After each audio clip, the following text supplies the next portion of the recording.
Et Timothée se confie sur les gains qu'il a accumulés dans les 12 coups de midi. Et c'est l'un des champions les plus emblématiques des 12 coups de midi. En 2017, Timothée avait enchaîné 83 participations et plus de 350 000 euros de gains et de cadeaux au cours du jeu de TF1. Plus récemment, en février dernier, l'agriculteur aveyronnais avait participé à Question pour un champion où il avait fait une jolie performance en remportant 3 parties du jeu de Samuel Etienne.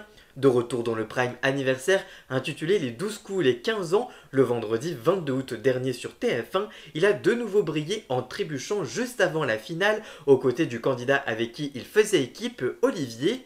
Le 10e plus grand maître de midi s'est confié à Télé Loisirs sur les gains qu'il avait accumulés durant l'émission.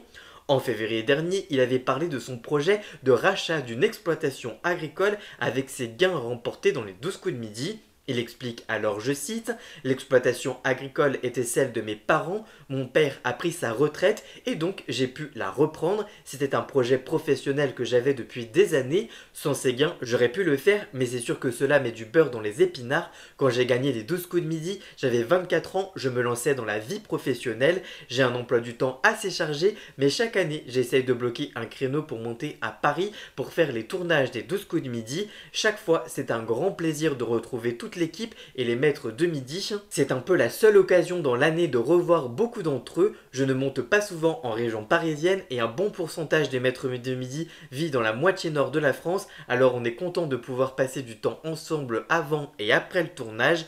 En tout cas toi, qu'est-ce que tu penses de ces déclarations de Timothée? Dis-moi tout ça en commentaire et surtout abonne-toi.